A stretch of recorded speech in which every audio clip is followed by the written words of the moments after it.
오늘 기준금리 결정은 동결됐습니다. 사실상 우리 상반기 동안에는 금리 인하가 없을 것이다. 오늘도 삼성전자, SK하이닉스가 거의 7%대 올라갔죠. 네, 안녕하십니까 여러분. 현명한 투자의 길잡이 재밌습니다. 자, 오늘은요 한국은행의 금리 동결에 대해서 다뤄볼까 합니다. 모두가 주목하지 않지만 오늘 2월 26일은 한국은행의 금통위가 있었던 날이고요. 오늘 기준금리 결정은 다들 이미 아시겠지만 동결됐습니다. 6개월 연속 동결이 됐고요. 2025년 하반기부터 이어진 연속 동결 신기록을 다시 갱신을 했습니다. 이번에 특히나 재밌었던 부분이 이번에 한국은행이 최초로 점도표라는 걸 공개했어요. 점도표. 이게 이제 향후에 금리가 어떻게 될 것 같다라고 하는 걸 예상치를 주는 건데 놀라운 사실은 뭐냐? 사실 금통위가 21명이 계십니다. 근데 이 중에서 16분이 8월까지 현재 수준을 유지할 것이다. 즉 8월까지 금리를 동결할 것이다. 라고 하는 말씀하셨단 말이죠. 즉 사실상 우리 상반기 동안에는 금리 인하가 없을 것이다. 라고 하는 것을 다시 한번 못을 박았던 이제 그런 것이다 라고 보시면 될 것 같아요. 그럼 이게 어떤 함의점이 있는가 라고 하는 것들을 하나씩 한번 보도록 하겠습니다. 자, 일단 핵심 수치를 한번 보겠습니다. 핵심 수치를 보게 되면은 일단 아까 말씀드렸던 것처럼 6연속 동결을 했고요. 현재 그래서 기준금리는 2.5%입니다. 근데 이번에 그 발표된 수치 중에서 GDP 성장 전망치는 상향 조정됐습니다. 2%대로 상향 조정이 됐고요. 그리고 아까도 말씀드렸는데 그렇기 때문에 성장이 올라갔죠. 일반적으로 금리를 결정하는 함수에는 성장, 고용, 그리고 물가라는 게 있습니다. 이런 것들이 있는데 사실상 성장 전망은 올라갔기 때문에 이제 사실상 금통위가 되게 매파적이었어요. 뭔 말이냐면은 동결을 할 것이다. 8월 달까지는 최소. 그래서 8월 달까지는 금리 인하가 없을 것이다라고 하는 것을 사실상 공개를 했습니다. 이따가 말씀드리긴 할 겁니다. 그리고 그 금통위를 진행하면서 이제 금통위가 끝난 다음에 기자회견이라는 걸 하죠.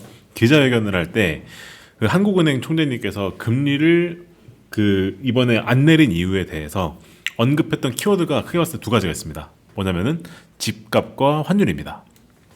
그래서 이따가 제가 다루게 될 내용들이 사실상 이 두 가지에 초점이 맞춰져 있는 부분인 건데 현재 수도권 집값이 54주 연속으로 상승하고 있다. 이게 어떻게 보면은 금리를 동결하게 된 배경 중 첫 번째이고 그리고 원달러 환율이 아직도 1,400원대이다.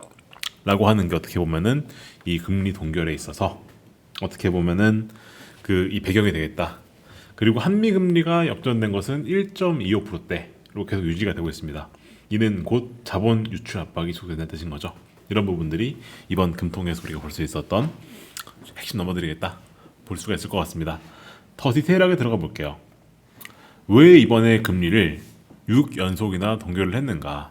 아까도 말씀드렸지만 사실상 이 GDP 전망치가 1.8%에서 2%대로 올라갔습니다. 근데 여기에는 우리가 반도체 수출 호조라고 하는 게 역할을 했어요.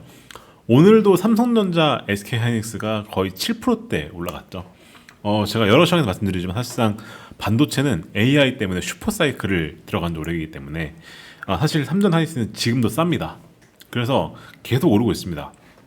그러다 보니까 이 반도체 수출 호조 덕분에 GDP 전망치를 이제 올렸다라고 하는 거고 그와 동시에 수도권 집값은 계속 오르고 있고 사실상 집값이 오른다는 뜻 자체가 부채가 늘어나는 뜻이죠.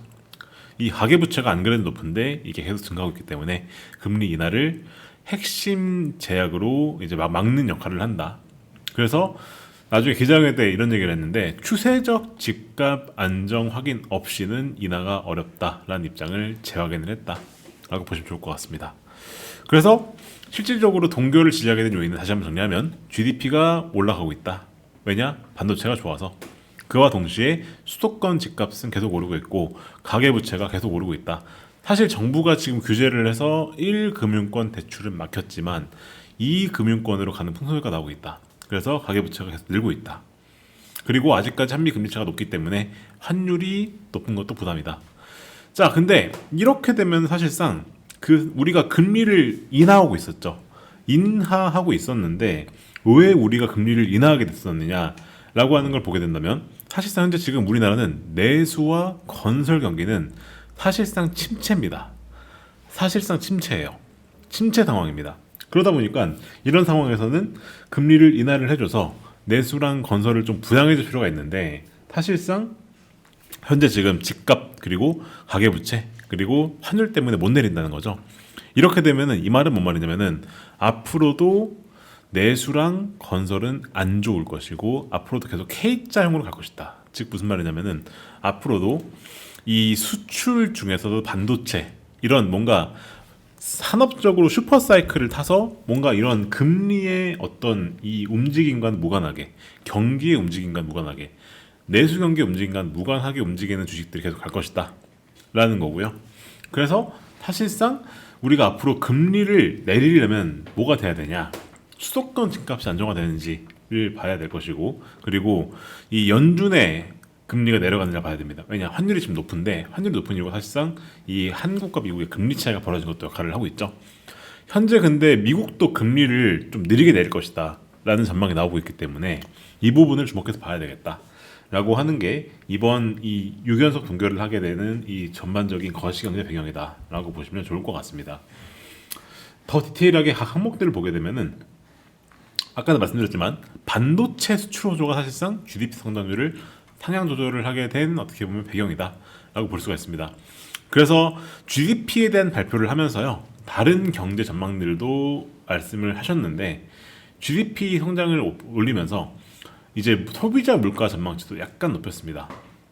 이것은 전자기기, 현재 반도체가 슈퍼사이클에 들어갔다 보니까 이 반도체 가격이 지금 오르고 있죠. 이게 올라가는 걸 반영을 하고, 그리고 환율도 높은 레벨을 유지를 하고 있기 때문에 이 부분에서 물가가 더 오를 수 있겠다라는 그런 전망을 했고요. 그리고 원달러 환율은 1,400원, 1,500원대 계속 움직일 것이다 라고 하는 거를 여전히 기본 전망치로 깔고 있습니다.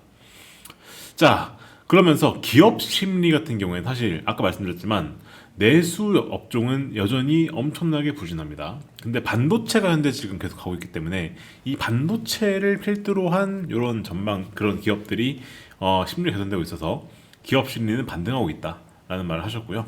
그리고 외국인 투자 같은 경우에는 외국인 채권이 현재 24억 달러 정도 순유입이다. 그래서 사실상 아직까지 이 외국인의 움직임을 봤었을 때는 괜찮다라고 말씀을 추가를 하셨습니다. 그리고 이제 아까 말씀드렸던 것 중에서 사실 제가 성장 이런 것들은 주로 말씀드렸는데 물가와 관련된 부분은 말씀을 제대로 못 드렸죠. 물가와 관련된 부분도 여러 가지 코멘트가 있었는데, 일단 소비자 물가 같은 경우에는 2% 목표치에 근접을 했지만 상방 요인이 있다.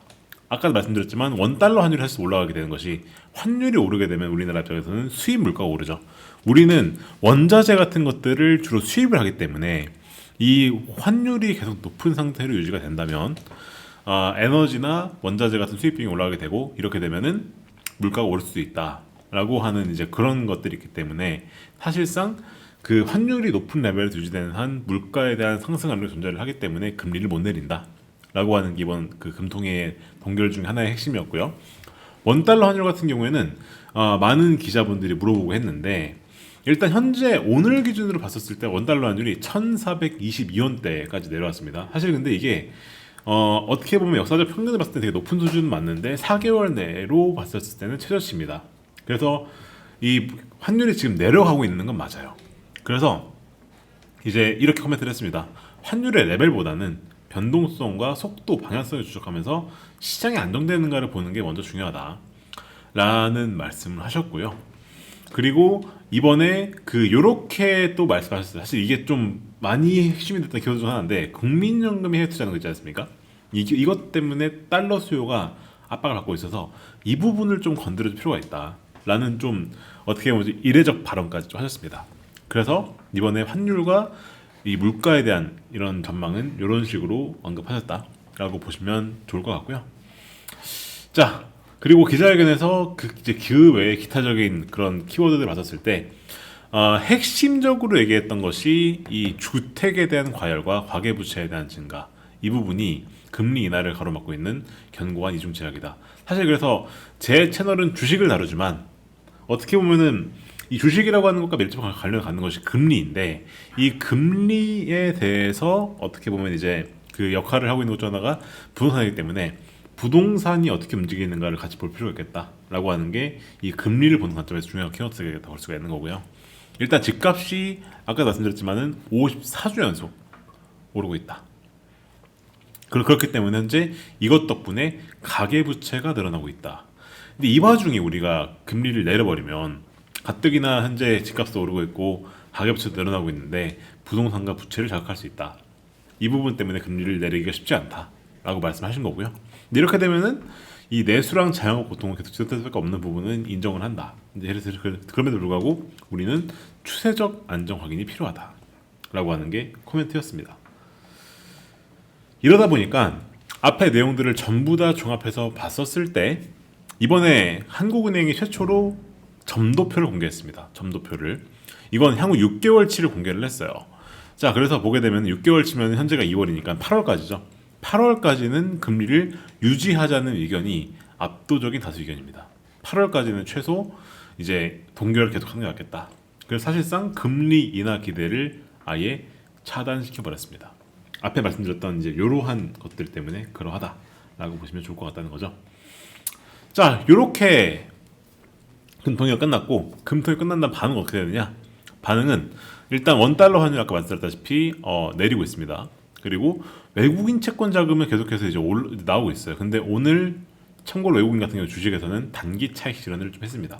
사실 그러면 이렇게 되면은 사실상 내수 경기가 좋아진다라고 하는 것은 실질적으로 봤었을 때 어떻게 보면은 8월 달까지는 쉽지 않다는 얘기가 나오는 거죠. 그러면 오로지 우리가 주식시장에서 기대할 수 있는 것은 이제 IT, 반도체 이거를 필두로 한 랠리인 건데 사실 그러면은 이 주식시장 자체가 IT와 반도체 수출 기업들이 가는 장세이다. 이런 뜻이 되는 거죠. 그러면 우리가 앞으로 주목해야 될 주요 변동성은 무엇이냐? 이 IT와 반도체가 계속 갈 것이냐라고 하는 것을 보면 된다. 라는 게 되는 것이고 그 관점 봤었을 때는 오늘은 사실상 엔비디아가 어제 실적 발표를 했는데 그 실적이 되게 좋았기 때문에 되게 실질적으로 상승을 마무리를 했습니다. 그래서 이렇게 나왔고요. 외환 시장 아까 말씀드렸다시피 이제 약간 내렸습니다. 이렇게 보시면 되는 것이 오늘 금통의 결과였었다. 자, 그래서 결론을 짓게 되면은 사실상 답안지를 줬어요. 올해 상반기 동안에 답안지를 계속 주신 겁니다. 그래서 일단 베이스를 깔고 계신 시나리오는 뭐냐? 8월 달까지는 동결이 이어질 것이다. 그리고 하반기부터 소폭 인하가 시작될 수 있다라고 하는 게 베이스 시나리오를 보셔야 됩니다. 일단 근데 이게 전제가 되려면은 일단 집값이 내려가는 게 확인이 돼야 될 겁니다. 그래서 집값이 어느 정도 안정화되고 가계 대출이 어느 정도 안정화된다고 한다면 그때는 인하를 할 수 있을 것이다 라고 보시면 좋을 것 같고요. 근데 이제 우리가 불 케이스라고 하는 것도 볼 수가 있습니다. 불 케이스는 뭐냐? 조기 인하입니다. 이것은 이제 부동산이 조기에 안정이 된다든가 그리고 이제 이 전반적으로 글로벌 경기 침체 신호가 나온다든가 했었을 때 그때는 조기 인하가 나올 수도 있어요.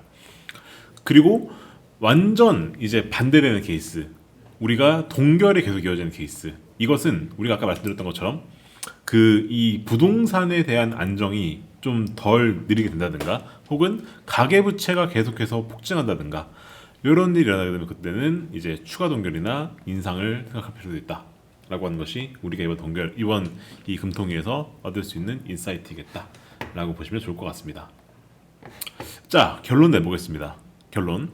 그래서 결론적으로 봤었을 때 일단 성장이 계속 될 것이다. 그 와중에서 금융 안정 우선 기조를 확인을 했다.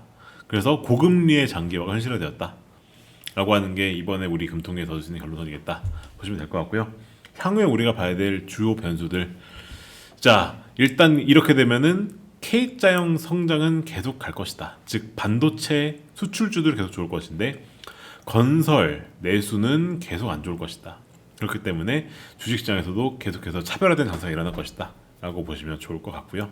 그래서 향후에 우리가 어떤 부분을 좋게 봐야 되느냐, 아까 말씀드렸던 것처럼 부동산 그리고 가계부채 이런 것들이 안정화되느냐 라는 것을 봐야 된다고 하는 것이 이번 금통위의 결론이겠다 라고 보시면 좋을 것 같습니다. 자, 저희는 이런 객관적인 수치와 객관적인 데이터에 기반해서 투자를 하는 퀀트 투자라고 하는 걸 지향하는 채널입니다. 혹시나 저희와 함께할 방법이 궁금하셨다면 저희 고정 댓글에 보시면 저희와 함께할 방법이 들어있습니다. 참고해주시면 좋을 것 같고요. 저희 유튜브 채널 구독과 좋아요, 알림 설정까지 꼭 부탁드리겠습니다. 그럼 저는 다음에 인사드릴게요.